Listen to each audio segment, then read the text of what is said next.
Bonjour à tous et à toutes, on va commencer dans quelques minutes.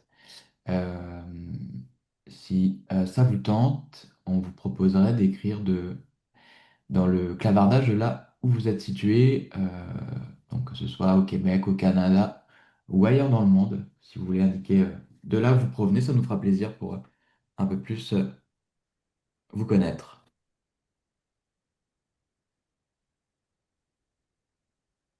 On va commencer, si vous voulez. Je suis content de voir qu'on a avec nous des amis aussi de Suisse. Donc c'est la raison pour laquelle on tient cette rencontre un peu tôt le matin aussi. Merci aux Suisses d'être présents avec nous. Merci à tous celles et ceux qui sont du Québec et du Canada, bien sûr. Donc je vais commencer à présent. Donc bienvenue pour cette deuxième édition de Rencontrer Érudit ou Erudit Town Hall, puisque la rencontre se tiendra en anglais demain en après-midi. Je suis Gwendal, directeur des communications et de l'engagement pour Érudit, et j'animerai la rencontre d'aujourd'hui. Donc, comme vous pouvez voir dans le clavardage, il y a des gens d'un peu partout du Québec, du Canada ou d'ailleurs. Et chez Érudit, nous reconnaissons que nous sommes en territoire autochtone non cédé, dont la gardienne est la nation Kanien'kehá:ka, aussi connue sous le nom de Mohawk. L'île de Montréal, ou Tiohtià:ke, est un lieu historique de rassemblement pour de nombreuses Premières Nations. En tant qu'organisme consacré à la publication et à la diffusion numérique de la recherche en sciences humaines et sociales, Érudit reconnaît que les savoirs autochtones et leur transmission sont inséparables de leur inscription dans le territoire. Ces modalités ont été marginalisées par les pratiques coloniales de production et de circulation des connaissances. Aussi, nous exprimons notre gratitude aux personnes issues des peuples autochtones de lutter pour les maintenir vivantes. Rencontrer Érudit, c'est un événement au cours duquel nous souhaitons vous présenter un bilan de la dernière année, mais c'est aussi et surtout pour vous partager des projets et des initiatives qui sont à venir. Surtout, on le veut un moment d'échange avec vous. Aussi, si vous êtes à l'aise, on vous invite à garder votre caméra ouverte ou à l'ouvrir. D'ailleurs, nous vous remercions pour les questions qu'on a reçues lors de la inscriptions. Comme vous le verrez, ces présentations sont au nombre de trois et comprennent chacune une période d'échange d'environ 10 minutes. Donc on a voulu cette période la plus, on dirait, propice aux échanges. Donc n'hésitez pas à poser vos questions, qu'elles soient à l'oral ou via le clavardage. Donc pour poser vos questions, comme vous pouvez le voir, vous pouvez appuyer sur le bouton Lever la main et on vous invite ensuite à appuyer sur le bouton audio pour ouvrir votre son et votre vidéo si ce n'est pas encore fait. Si on n'a pas eu l'occasion d'aborder la question que vous nous avez envoyée, pas d'inquiétude, on fera le suivi avec vous, soit par courriel. Pour les revues, vous voyez, on a nos indispensables Ossine et Chloé qui sont avec nous aujourd'hui, ou il nous fera plaisir d'organiser une rencontre personnalisée. Donc, je vous le disais, quelques consignes techniques. Bien noter aussi que cette rencontre est enregistrée.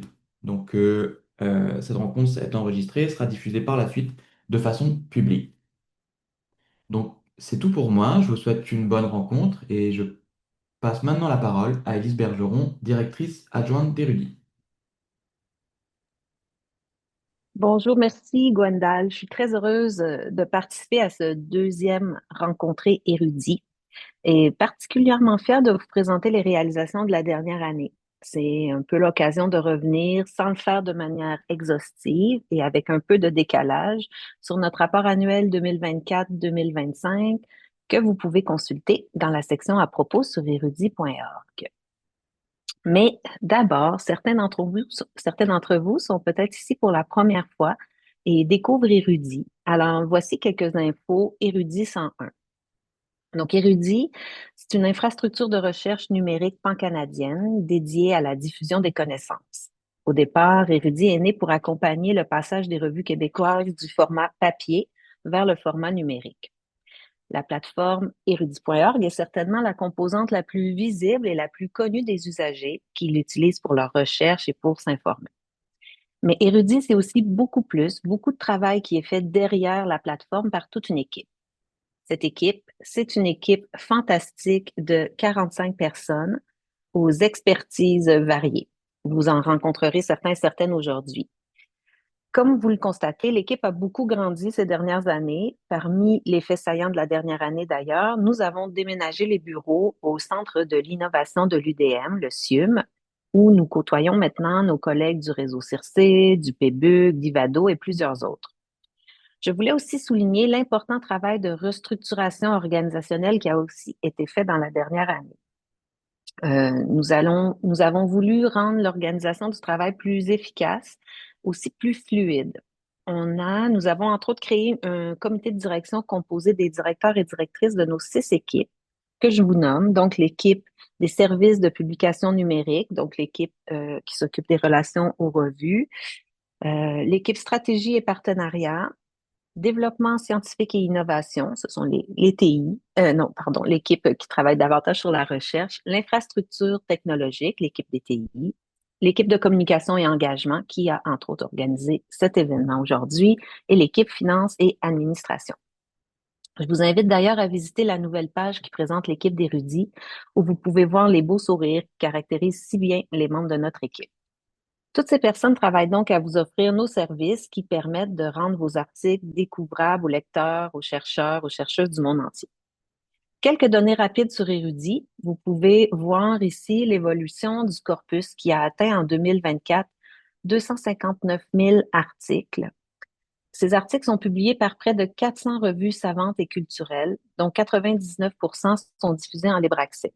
Ces revues sont soutenues par plus de 700 institutions et bibliothèques partenaires avec lesquelles nous avons des ententes. Le soutien des bibliothèques est essentiel pour les revues et s'il est loin de s'y résumer, il se mesure notamment en argent. En effet, les abonnements et les participations des bibliothèques aux 3 partenariats pour le libre accès ont permis à Érudit de reverser près de 2 millions de dollars aux revues. Et je me permets de souligner ici la participation des bibliothèques universitaires canadiennes qui, à elles seules, soutiennent les revues savantes et culturelles à hauteur de 1,2 million via le RCDR, le Réseau canadien de documentation pour la recherche. Du côté des consultations, comme vous pouvez le voir sur cette carte, 75% des consultations qui sont faites sur Érudit proviennent de l'extérieur du Canada. En 2024, c'est 42,3 millions de pages qui ont été consultées sur la plateforme.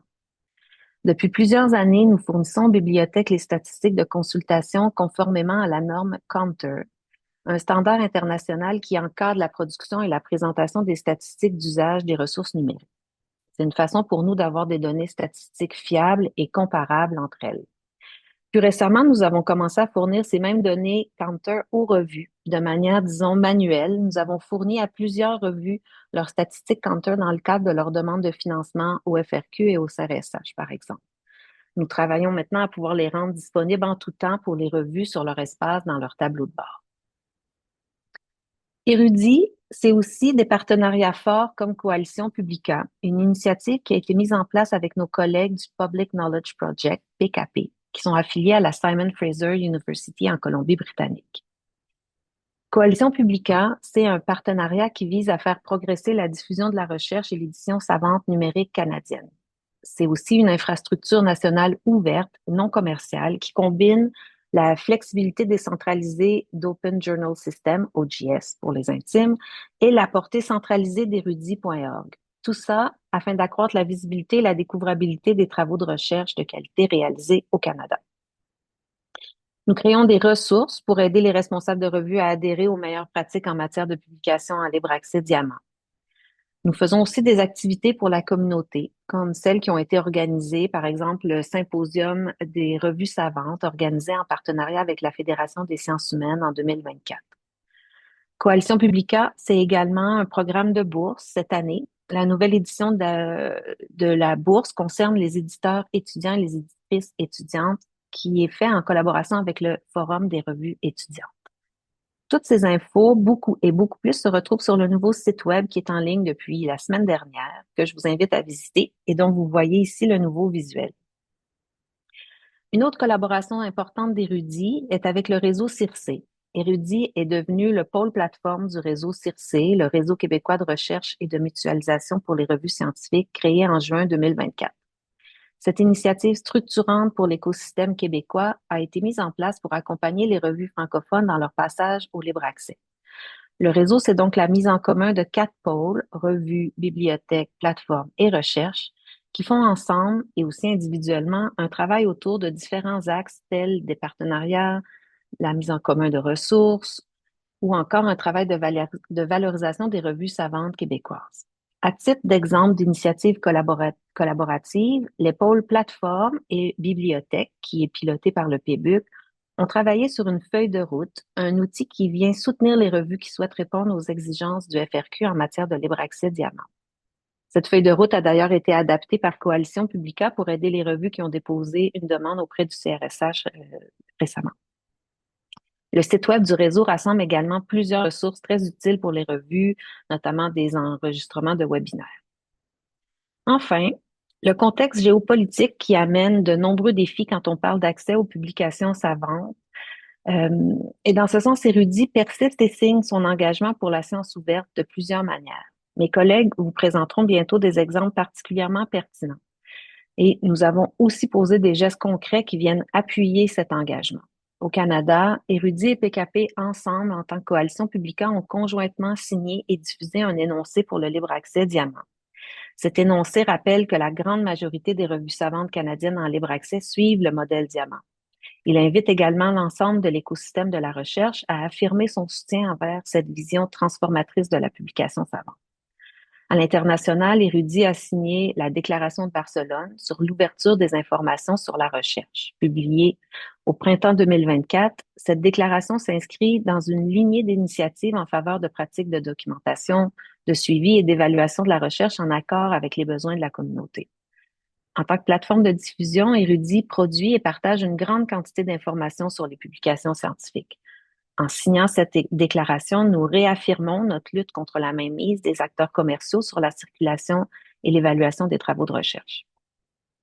Et voilà, pour l'horizon, nous venons de terminer un important travail de plusieurs mois autour de notre prochaine planification stratégique qui sera dévoilée dans les prochaines semaines. Nous avons consulté notre équipe, notre gouvernance, rencontré plusieurs de nos partenaires. Nous vous avons également consulté à travers un sondage. Sans entrer dans les détails, voici 4 grands axes autour desquels s'articuleront les prochaines années chez Érudit. D'abord, bien sûr, la poursuite du travail autour du libre accès Diamant à travers le partenariat pour le libre accès, mais aussi dans une optique collective avec les autres acteurs de notre écosystème. Nous voulons aussi contribuer au rayonnement des savoirs québécois et canadiens grâce à notre travail autour de la découvrabilité des contenus. Nous voulons poursuivre aussi le dialogue que nous entretenons avec notre communauté depuis les tout débuts d'Érudit pour que les services que nous construisons soient en adéquation avec leurs besoins. Et enfin, lorsqu'il est question d'innovation, nous voulons avancer de manière responsable dans l'intérêt collectif avec des principes équitables, éthiques et sécuritaires. Voilà pour l'horizon. Merci beaucoup de votre attention. Merci Élise. Donc comme on se disait, on a voulu formuler un peu plus communautaire, donc on a du temps pour des questions, si vous en avez autour d'érudits en général, autour des sujets dont a parlé Élise, autour de la réorganisation ou de nos plans pour le futur. Donc n'hésitez pas à ici lever la main en bas de votre écran ou la poser dans le clavardage. Je vois la main de Monsieur Jean Volant. Oui, Monsieur Volant.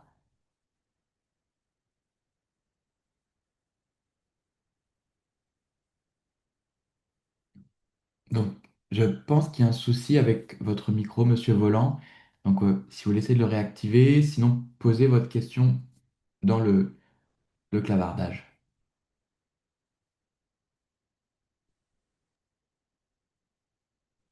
Est-ce que vous m'attendez? Oui, OK. Tout d'abord, je voudrais dire un grand merci pour la reconnaissance territoriale. Je suis membre des Premières Nations au Québec. Je suis un Innu de la Côte-Nord. Et évidemment, moi, je voudrais juste savoir dans toute la planification des prochaines années, est-ce qu'il y a, moi, je vais dire, une recherche, mais en tout cas, de mettre un avant-plan, je pourrais dire, qui est très important pour les premiers peuples au Canada, à travers le monde. Est-ce qu'il y a un secteur, une section qui va faire référence à la recherche pour les premiers peuples? Merci. merci, Monsieur Volant. Est-ce que, Élise, tu peux répondre? la question? Oui, en fait, il y a plusieurs revues diffusées sur Érudit qui s'intéressent aux questions autochtones et aux enjeux.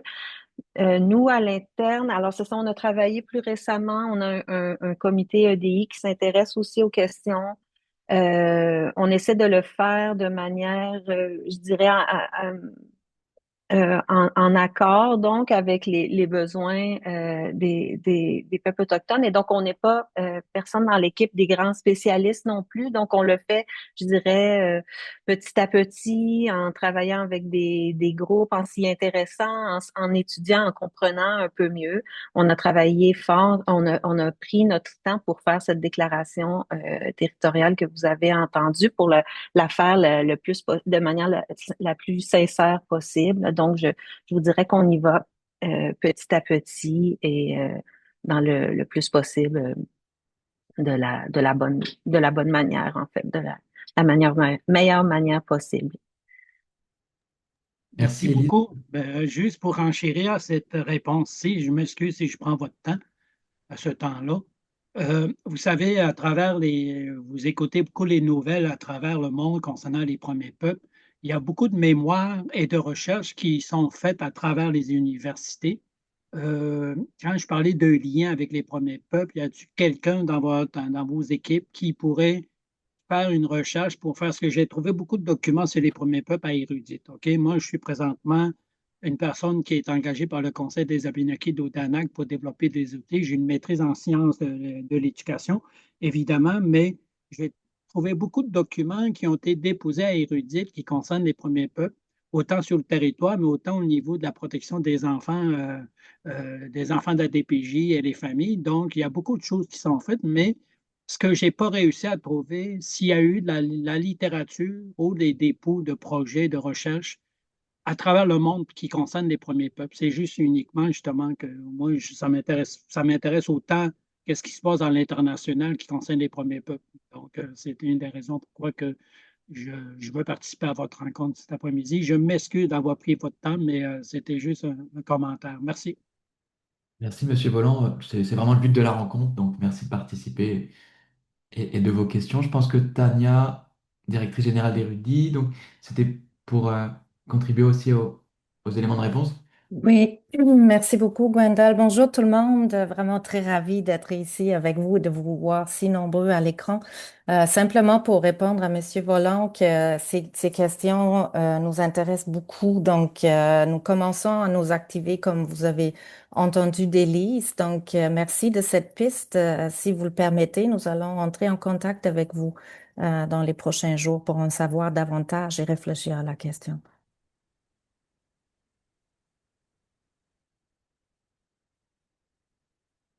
Parfait, merci beaucoup pour cette question. On aurait encore du temps pour une question si quelqu'un a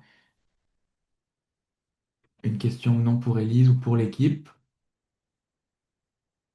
Si il n'y en a pas, eh bien on passerait à la deuxième présentation qui est proposée par Jessica Dallaire-Clark, coordinatrice principale au développement du libre accès chez Érudit. Bonjour à toutes et à tous. Je suis là aujourd'hui pour vous informer d'un important changement à venir dans la manière dont on calcule les redevances pour les revues savantes. Avancez, s'il vous plaît. Merci. Je vous parlerai du contexte autour de ce changement avant que je vous présente la nouvelle formule de soutien partenarial et je terminerai sur les points essentiels à retenir. Alors, le contexte. Depuis plus que 10 ans maintenant, nous avons développé le partenariat pour le libre accès ou POA. L'objectif dès le début du POA était de favoriser l'essor du libre accès au Canada sans des frais de publication pour les auteurs, ce qu'on appelle maintenant le libre accès diamant. Le POA a commencé au Canada avec la collaboration du Réseau canadien de documentation de la recherche, ou le RCDR. 4 ans plus tard, des consortiums en France et en Belgique ont aussi ajouté leur appui. Et il y a maintenant plus que 95 bibliothèques qui contribuent au POA. À niveau concret, le POA est une série d'ententes avec ces consortiums et leurs bibliothèques membres qui veulent appuyer l'ensemble des revues qui sont diffusées sur Érudit, incluant celles qui sont en libre accès. Ceci se contraste avec l'héritage des abonnements traditionnels qui appuient seulement les revues sous barrière mobile. Une raison clé pour le changement que j'annonce aujourd'hui est la forte croissance du nombre de revues savantes en libre accès diffusées sur Érudit, en chiffres absolus mais aussi en proportion relative. Les revues en libre accès représentent aujourd'hui presque 75% de la collection savante. Nous sommes très fiers que le POA a joué un rôle dans la transition au libre accès de plus que 40 revues. Un taux de flip remarquable considérant la taille de la collection relative à d'autres plateformes et éditeurs qui ont beaucoup plus de ressources que nous. Un autre facteur qui contribue à notre décision d'adopter une nouvelle formule de soutien partenarial sont les changements prévus dans les programmes de subvention des revues savantes. Le programme du Fonds de recherche du Québec ainsi que le programme du Conseil de recherche en sciences humaines du Canada exigent désormais que les revues subventionnées devront transitionner au libre accès diamant à partir de 2028. Alors, on attend une grande vague de revues qui vont flipper dans les prochaines années. Ces revues et les revues déjà en libre accès sur Érudit ont besoin d'un soutien continu pour assurer leur pérennité. Avec ce contexte en tête, je vous présente quelques faits généraux à propos de la nouvelle formule de soutien partenarial. Le développement de la nouvelle formule a commencé il y a plusieurs années sous la direction du comité scientifique d'Érudit, qui inclut des représentants de la communauté des revues. Leur but était de trouver une façon de distribuer l'argent du POA d'une manière équitable qui ne dépendra pas sur une logique de tarif d'abonnement. Le comité a établi à l'époque quelques principes pour guider leur travail. La formule sera simple, robuste et reproductible, avantageuse pour la majorité des revues, prévisible avec un montant de base et des indicateurs transparents, implémentée graduellement avec un plan de transition. Ces principes ont déjà été présentés et discutés avec notre communauté à différents moments pendant les dernières années. Mais maintenant, nous sommes prêts d'aller de l'avant avec l'implémentation de la nouvelle formule, ce qui est planifié pour 2027. Voici nos objectifs pour la nouvelle formule. On veut assurer la pérennité pour les revues en libre accès. La nouvelle formule est une action parmi un ensemble de stratégies que Érudit a mises en place depuis des années, incluant l'accompagnement, la documentation et des services pour contribuer à la pérennité des revues en libre accès. Cette pérennité va aussi être influencée par les politiques publiques et l'appui des institutions, mais Érudit agit sur ce qu'elle peut. On veut également assurer la cohérence du partenariat pour le libre accès, qui a été créé pour favoriser l'essor du libre accès. La nouvelle formule aligne la redistribution des fonds avec cette mission du POA. Ce changement vise à renforcer la confiance des bibliothèques que leur investissement dans le POA va soutenir le libre accès diamant à long terme. La nouvelle formule va rééquilibrer la redistribution des fonds du POA. L'ancien modèle de redistribution créait une inéquité importante entre les revues sous abonnement et les revues en libre accès. On passe à une seule formule appliquée à toutes les revues savantes, qu'elles soient en libre accès ou non. Voici quelques précisions importantes à savoir.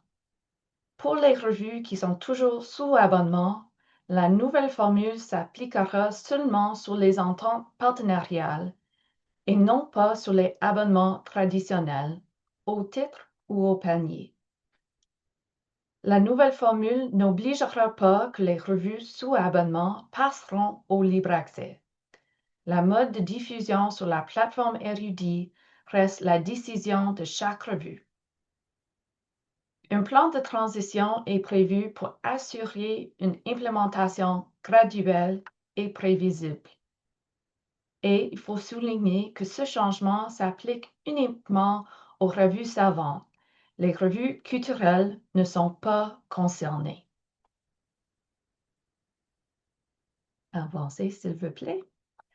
Alors, à ce stade-là, voici les points essentiels à retenir. Dans le contexte actuel d'une forte tendance vers le libre accès, ce changement vers la nouvelle formule vise d'assurer la pérennité des revues et une source de financement continu. Aussi, une formule qui traite toutes les revues de la même manière, quoi que soit leur mode de diffusion, va mieux reconnaître la contribution à la recherche de toutes les revues. Ma présentation aujourd'hui est effectivement l'annonce générale de ce changement, mais voici les prochaines étapes. Les équipes des revues savantes ainsi que les bibliothécaires qui les soutiennent ont déjà reçu des invitations au webinaire où les détails de la nouvelle formule de soutien partenarial seront expliqués. Un webinaire en français se tiendra le lundi 16 mars et un webinaire en anglais se tiendra également le 17 mars. Les webinaires sont ouverts et nous vous encourageons de partager l'invitation à tous les membres de votre revue qui s'intéressent. Les webinaires seront enregistrés et des liens partagés suite au webinaire. On va bien sûr accompagner les revues dans ce changement. Directement après les webinaires en mars, les revues recevront une aide-mémoire qui détaillera la nouvelle formule ainsi que des fiches de simulation pour préciser l'impact sur leur revue. L'équipe des revues d'Érudit sera disponible pour répondre à toutes questions et vous rencontrer au besoin. Merci pour votre attention aujourd'hui et je suis prêt de répondre à toutes questions. Merci Jessica, merci pour ces précisions donc autour du libre accès, du POA et donc de cette nouvelle formule de soutien partenarial qu'on a l'occasion de t'annoncer aujourd'hui. Puis comme tu le disais, on aura l'occasion d'en parler plus aussi donc autour de la mi-mars, puis tout au long de l'année 2027. Donc je vous invite encore une fois, si vous avez des questions, donc à soit lever la main, soit les mettre dans le clavardage. Jessica, moi peut-être j'aurais une question qui avait été posée lors des inscriptions. Est-ce que Érudit a l'objectif de convertir toutes les revues savantes canadiennes vers le libre accès diamant? Alors, je dirais que même si on souhaite que les revues canadiennes et québécoises seront capables d'adopter un modèle de libre accès diamant, nous sommes conscients qu'il reste encore des grands défis pour implémenter cela à un niveau complet. Et c'est pour ça que on implémente cette nouvelle formule de soutien partenariat en gardant le choix de chaque revue sur son mode de diffusion sur la plateforme Érudit. Alors, même s'il y a des exigences autour de la financement et d'autres pressions pour les revues, pour nous, les revues devront rester libres dans leur choix de diffusion et leur modèle d'affaires. Super, merci beaucoup. Donc c'est votre dernière chance, je dirais, pour lever la main. Je pense que Sinon, j'ai vu une question dans le chat. Gwenda? Oui, c'était non, c'était plus Mélina. Merci Mélina pour tes bons mots qui nous euh, rappelait qu'elle était très satisfaite de cette orientation équitable, transparente pour les revues. Merci Mélina. En effet, c'est un travail qu'on a mené depuis très longtemps avec le comité scientifique, donc ça nous fait particulièrement plaisir de vous en parler aujourd'hui. On a une question de Monsieur Charbonneau, je vais la lire ici. Donc j'aimerais en savoir davantage sur l'internationalisation d'Érudit et plus précisément sur sa collaboration avec donc Opéra, qui est une infrastructure de recherche européenne liée à la communication scientifique. Dans le domaine des sciences humaines et sociales, Opéra coordonne les efforts des partenaires nationaux et internationaux afin d'améliorer la publication en libre accès, le partage des données et la diffusion innovante de la recherche à travers l'Europe. Opéra prévoit activement de devenir un ERIC, Consortium européen pour les infrastructures de recherche. Envisagez-vous de rejoindre le consortium? Euh, Jessica, est-ce que tu te sens à l'aise de répondre pour Opéra? Sinon, peut-être quelqu'un d'autre de l'équipe d'érudits? Je crois que Élise ou même Tania seront mieux placées Je de peux répondre. répondre. Ça va me faire plaisir. Merci beaucoup, Monsieur Charbonneau, pour cette question. C'est en effet un développement que nous poursuivons en ce moment. Nous sommes en étroite discussion avec les collègues européens qui travaillent dans ce réseau Opéra. C'est vraiment plusieurs pays européens qui se sont mis ensemble et sont allés décrocher des financements au niveau européen pour construire un réseau, une collaboration entre les différents pays en Europe pour construire un écosystème, des infrastructures, de la capacité pour un système de communication savante non commercial plus élargi. Donc, pas seulement en France, pas seulement séparé au Danemark ou en Serbie, mais de travailler en collaboration pour renforcer les capacités communes. Et il y aura donc plusieurs phases de collaboration. La première, c'est que nous travaillons pour rejoindre ce réseau cette année en tant que partenaire avec Érudit et Coalition Publica.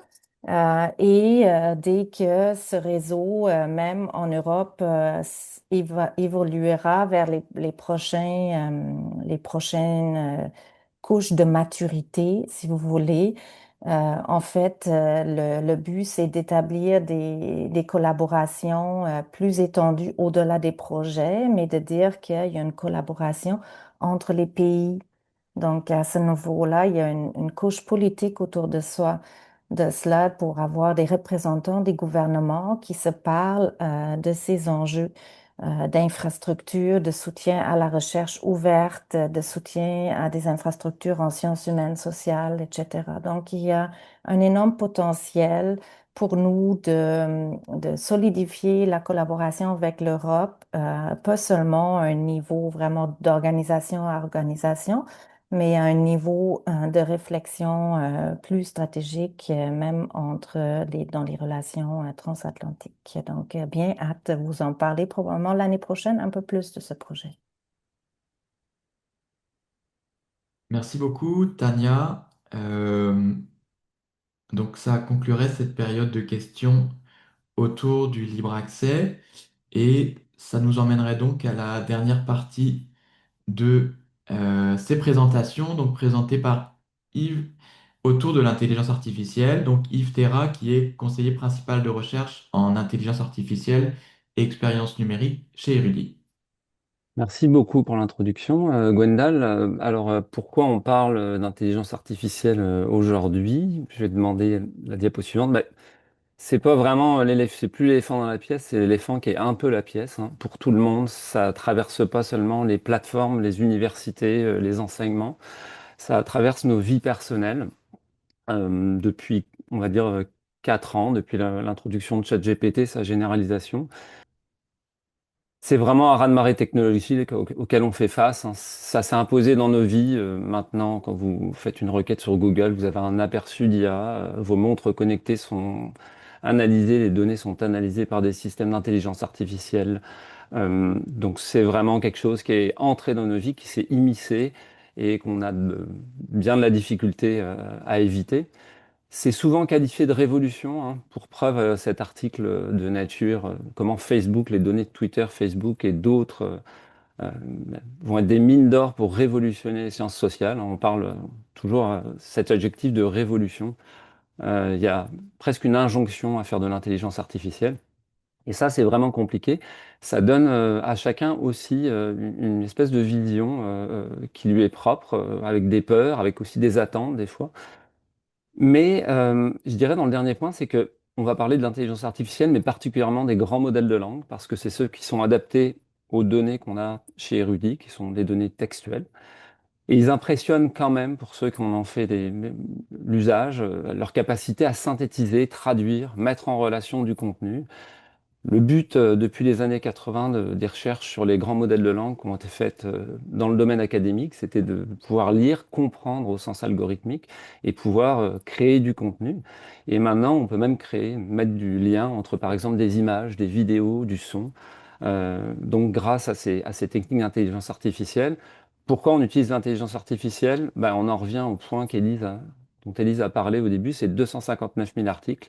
Si on veut être capable d'analyser ce corpus, cet ensemble de savoir, on ne peut pas le faire évidemment à la main et on a besoin d'utiliser ce genre de technique. Alors pour Érudit, on a plein de choses. En fait, pour Érudit, c'est comme pour nous tous. On y voit des opportunités. Il y a aussi des paradoxes. Un paradoxe important, c'est le libre accès versus les grands modèles de langue qui accumulent le savoir que nous donnons gratuitement, et puis des dangers objectifs. Aujourd'hui, ce dont on va vous parler et ce dont on va pas vous parler, je vais pas vous parler des articles qui sont générés par l'intelligence artificielle, qui sont évidemment quelque chose qui est très important, mais qui n'est pas nécessairement la chose dont on veut s'occuper aujourd'hui chez Eurid de façon urgente. Par contre, on va vous parler on va vous parler des fameux robots moissonneurs, et donc qui est vraiment l'aspect négatif de l'intelligence artificielle appliquée autour d'Érudit, et aussi de l'opportunité pour la découvrabilité des contenus et l'amélioration du traitement numérique au sein d'Érudit. Alors, faire face aux robots moissonneurs, en fait, il y a très récemment, peut-être que vous ne le savez pas, mais il y a plus de 50% du trafic Internet qui est fait par des robots, donc pas par des humains. Ça peut paraître complètement bizarre, mais c'est le cas. Et parmi ces 50%, il y a les trois quarts qui sont en fait faits par des robots qui vont attaquer des sites pour les mettre, pour les rendre inaccessibles, et aussi beaucoup de robots moissonneurs qui vont alimenter les grands modèles de langue.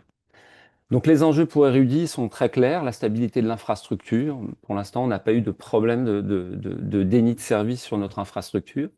Évidemment, un problème qui est important, c'est la fiabilité des statistiques de consultation et le respect des droits et des licences. Pour lutter contre ça, on a mis l'équipe de technologie ici a mis en place un système qui s'appelle Anubis. C'est un système de filtrage avancé. Si vous êtes connecté sur Érudit, vous avez dû voir ce petit personnage qui est sur la gauche. Donc c'est un logiciel qui est ouvert. Donc ça, on tenait vraiment à ce qu'on ne soit pas dépendant de logiciels privés pour faire ça, qui permet de filtrer ces robots. Et on peut voir ici de juin à aujourd'hui. Donc en bleu, dans la partie haute, vous avez la part des robots moissonneurs, et puis en vert, la part des autres consultations. On voit que cette attaque est quasiment continue et que c'est nécessaire de mettre en place ce genre de choses pour éviter que le contenu d'Érudit soit aspiré en continu. C'est pas un combat c'est un combat qu'il faut maintenir tout le temps parce qu'on fait face à une course aux armements. Les robots vont évidemment déjouer les systèmes euh, qui sont mis en place, et donc il faut vraiment travailler, et ça notre équipe des technologies travaille à vérifier justement ce système continue à bien filtrer. C'est d'ailleurs un système qui n'a pas été utilisé que par nous. Il est utilisé par plusieurs universités, par Calcul Québec, et il fait ses preuves. C'est un système qui est canadien.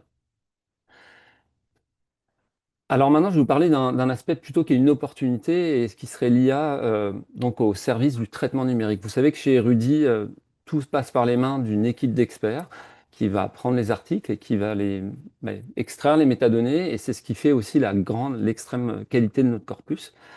Évidemment, on a de plus en plus de revues, on a de plus en plus d'articles, on a des délais de production qui sont en augmentation, et on on voudrait être capable de revenir à des délais de production qui soient raisonnables.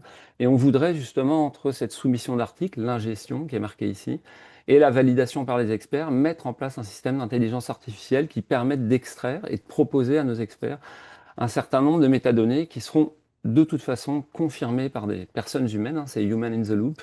Ce système au centre, cette boîte noire, qui n'est pas vraiment une boîte noire, parce que nous, notre volonté, c'est la transparence, c'est ce qu'on appelle des systèmes locaux, c'est-à-dire c'est jamais un système qui va communiquer avec l'extérieur pour envoyer des données, et ça, on veut bien vous rassurer qu'on n'envoie pas les données d'érudits à l'extérieur, on n'enverra pas les données d'érudits à l'extérieur pour faire ce genre de travail.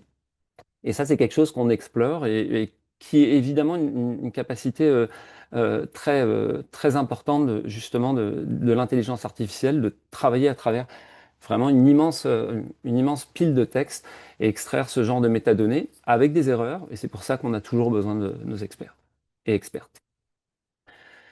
L'autre possibilité, c'est au service de la découvrabilité, on a un moteur de recherche qui est ce qu'il est, mais dans la plupart des sites que vous consultez aujourd'hui, on est capable de, de saisir une requête en langage naturel, en langue naturelle. Donc, par exemple, sors-moi un article sur l'impact de l'IA dans l'environnement éducatif des élèves de Cégep ces 5 dernières années. C'est une requête qui est relativement complexe. Et les outils les grands modèles de langue sont capables de comprendre sémantiquement l'intention de cette question et d'aller interroger ce corpus pour proposer eh bien, des résultats qui pourraient être enrichis et qui pourraient être plus pertinents pour nos utilisateurs et nos utilisatrices. Donc ça, c'est quelque chose qu'on explore. Une autre voie d'exploration qu'on a chez Erudit, c'est d'offrir des espaces sécurisés d'exploration pour nos chercheurs, mais pas seulement aussi pour nos revues. En fait, les articles sont d'une grande qualité et l'ensemble des articles est tout à fait unique à travers le monde, hein. Le corpus d'érudits est absolument unique et ça peut faire l'objet en soi de recherche. Donc on voudrait penser à un système de bac à sable, c'est-à-dire où les gens puissent venir eh bien, travailler sur les corpus d'érudits, notamment pour accéder à l'ensemble des articles publiés à leurs métadonnées. Pour ça, il faut parfois avoir des ressources de calcul qui sont dédiées. Donc, on voudrait proposer, pour faire tourner ces algorithmes qui sont quand même relativement consommateurs de ressources informatiques, et proposer aussi des environnements de test. Alors là, on est un peu hors de l'intelligence artificielle, mais pour les nouveaux procédés d'édition numérique. Et évidemment, dans ce cadre-là, on veut faire une IA responsable. Et j'ai mis concrètement entre parenthèses, c'est très important, il ne s'agit pas de coller IA à responsable, on ne décrète pas une IA responsable, elle s'opérationnalise, elle se mesure, on peut mesurer des biais, on peut mesurer des hallucinations, la qualité des sorties. Et évidemment, on vit dans un monde où on fait face à une crise climatique, on sait que ces algorithmes consomment beaucoup d'énergie et il y a des problèmes d'extractivisme pour produire, pour alimenter ces grands modèles de langue. Et évidemment, on prend en compte aussi l'impact environnemental. Donc il faut prendre en compte concrètement, avoir des mesures qui permettent de mesurer ça. Et il ne faut jamais oublier l'objectif d'érudit, hein, qui est la science ouverte, valoriser les savoirs francophones en sciences humaines et sociales et respecter les principes de la science ouverte, qui est évidemment notre mission quotidienne. On a une posture qui est proactive chez Érudit pour toutes les questions que je vous ai évoquées précédemment. D'abord, concernant le moissonnage avec les robots, notre équipe fait un suivi des consultations très serré et va continuellement faire évoluer les stratégies contre ce moissonnage. Ensuite, on est en train de mettre en place un groupe de réflexion sur l'intelligence artificielle. On a besoin d'une veille scientifique. Alors, cette veille scientifique, elle est complexe parce qu'on reçoit à la fois dans nos fils d'actualité, mais aussi vraiment le contenu, les articles scientifiques. Il y a des centaines d'articles scientifiques qui sortent par semaine. C'est compliqué de faire cette veille scientifique, mais il faut la faire, autant sur les aspects techniques, légaux, environnementaux, politiques et sociaux. Ça va mener ce groupe de réflexion à augmenter notre littératie de l'intelligence artificielle pour faire face à cette intelligence artificielle, que ce soit pour ne pas l'utiliser ou au contraire l'utiliser, on a besoin d'avoir des connaissances. Et ça, c'est très important.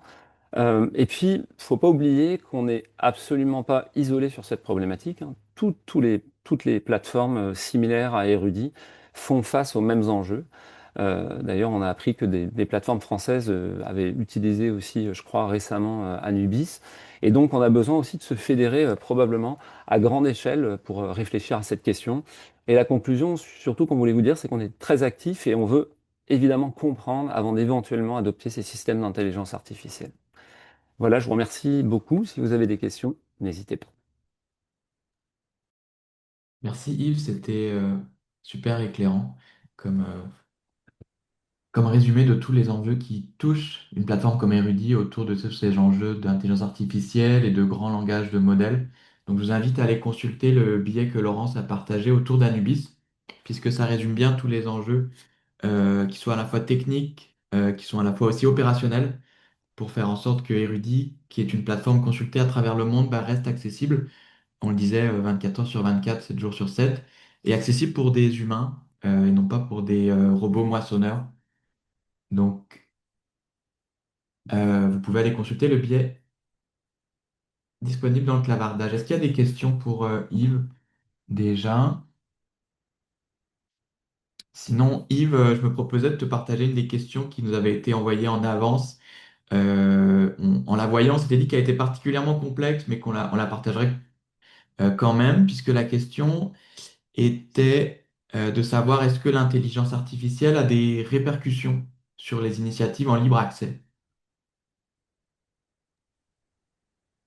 Alors, je ne sais pas s'il y a des gens qui seraient peut-être plus... Moi, je vais juste te dire, les initiatives en libre accès, pour l'instant, on y réfléchit. Ça fera l'objet... Notre collègue Lucie a d'ailleurs initié un article à ce propos. Il y a un paradoxe évident, hein, c'est qu'on propose du 99% de notre contenu en libre accès. Donc, évidemment, disponible, quelqu'un peut parfaitement prendre un article et l'envoyer sur ChatGPT et donc alimenter cette, ces grands modèles de langue. Euh, donc effectivement, c'est extrêmement complexe. Les robots moissonneurs, c'est une autre question que je pense qui est partiellement réglée. En tout cas, on a réduit le trafic sur ces robots moissonneurs. Euh, j'ai pas vraiment de réponse, moi. D'ailleurs, en fait, je pense que tout le monde a compris qu'on était tous face à on n'a pas beaucoup de réponses face à l'intelligence artificielle. C'est pour ça qu'on se mobilise et c'est pour ça qu'on y réfléchit activement. C'est sûr que ça va avoir des impacts absolument majeurs, probablement sur nos consultations. Une question qui s'est posée, c'est est-ce qu'on doit laisser entrer, par exemple, les, les requêtes qui viennent de ChatGPT, c'est-à-dire quelqu'un qui poserait une question sur les sciences humaines et sociales ou pas, et puis qui tomberait sur le contenu d'érudit. Sachant que maintenant, il y a à peu près 900 millions, presque 1 milliard de requêtes par semaine qui sont faites via ChatGPT. Est-ce qu'on peut, par exemple, s'affranchir de ça, que ChatGPT vienne sur notre plateforme pour interroger, pas pour enregistrer le contenu, mais pour interroger le contenu? Donc il va falloir s'interroger face à toutes ces questions-là, parce que le mode de consultation est en complet changement. On le voit aux universités, par exemple dans les universités, dans l'apprentissage, hein, qui est très lié à l'activité d'érudit aussi. Ça a complètement changé. En quelques années, les professeurs ont été submergés par l'utilisation de l'intelligence artificielle. Je dirais on met en place des systèmes et on y pense beaucoup. Je ne sais pas s'il y a d'autres de mes collègues qui voudraient peut-être compléter cette réponse.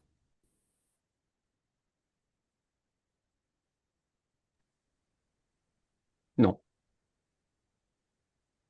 Merci Yves. En effet, c'est des enjeux super récents. Tu disais que ça fait donc 4 ans, ChatGPT, c'est ça qui est arrivé. Puis pour nous contextualiser, ce qu'on aime bien dire chez Erudit, c'est que on a été créé peut-être quelques mois avant l'arrivée de Google. Donc ça met en perspective aussi les changements qu'on a vécu en tant que plateforme, puisque quand Erudit a été mis en ligne, on n'avait même pas de moteur de recherche comme Google. Donc ça met un peu en perspective tous ces enjeux techniques qu'on a vécu à travers 25 ans, donc de découvrabilité, mais aussi d'accès aux lecteurs, qui étaient des lecteurs avant ou des usagers humains. Et là, tu le disais, les robots moissonneurs maintenant sont plus que 50% des... Alors non, non, c'est pas plus de 50%, c'est 50% des requêtes qui sont plus de 50% qui sont faites par des robots, pas nécessairement des robots moissonneurs. Mais Ok, il y a une grosse partie probablement de robots moissonneurs. C'est des données qui sont très complexes parce qu'évidemment, elles sont pas, personne va se vanter, aucune entreprise qui entraîne des grands modèles de langue va se vanter d'envoyer des robots moissonner un contenu qui a des droits. Merci beaucoup Yves. Donc, Gwendal, peut-être je voudrais juste très rapidement ajouter qu'il y a une autre complexité, une couche de complexité, évidemment, c'est que nous faisons face à des questions éthiques autour du libre accès et de ce moissonnage-là et l'absence d'un cadre juridique sur ces questions-là est évidemment, et Yves avait parlé tout à l'heure d'éléphants dans la pièce, ouais, donc ces enjeux-là sont majeurs, donc c'est que nous avons voulu vraiment souligner aujourd'hui que nous sommes à l'affût, nous questionnons, interrogeons ces enjeux-là pour nous positionner, pour trouver euh, des façons de réagir à ce cadre en changement en ce moment et d'essayer d'influencer avec responsabilité autour de ces questions-là. Donc, voilà, juste ajouter ces deux mentions, les deux couches vraiment éthiques et juridiques autour de toute question technique autour de l'intelligence artificielle. excellent, merci beaucoup. Donc, s'il n'y a pas de questions autour de l'intelligence artificielle, ça conclurait la période donc, de questions pour Yves et la période de présentation. Euh, donc, l'événement se conclut aujourd'hui, mais je pense qu'on voulait surtout vous rappeler que ben, on est toujours disponible pour poursuivre les conversations, que ce soit de façon individuelle ou en plus petits groupes. En voyant aujourd'hui les personnes inscrites, on avait donc des personnes qui venaient à la fois des équipes de revues scientifiques, des bibliothèques universitaires, des partenaires, donc au sein des universités, de centres scientifiques, que ce soit au Canada ou on l'a dit en France, en Suisse. Donc on va vous partager dans le clavardage ici le lien vers notre page équipe. N'hésitez pas à nous écrire, ça nous fait toujours plaisir de poursuivre ces conversations-là qui sont, bah, vous le voyez, des fois très récentes autour de l'intelligence artificielle ou le libre accès, même si on en parle depuis plus de 20 ans, bah, elles sont toujours en évolution. Euh, donc ça conclut la rencontre d'aujourd'hui et bien je tenais à remercier nos présentateurs, présentatrices, donc Élise, Jessica, Yves et l'équipe qui était derrière l'organisation de l'événement. Et bah, je tenais à vous remercier aussi d'avoir pris une heure de votre temps pour plus nous découvrir. On est très heureux que vous ayez été présents. Et on va vous envoyer un petit lien de sondage. Donc, si vous pouvez le remplir pour voir un peu comment cette formule a répondu ou non à vos attentes, ça nous aidera pour l'année prochaine, pour la troisième édition du Rencontrer Érudit.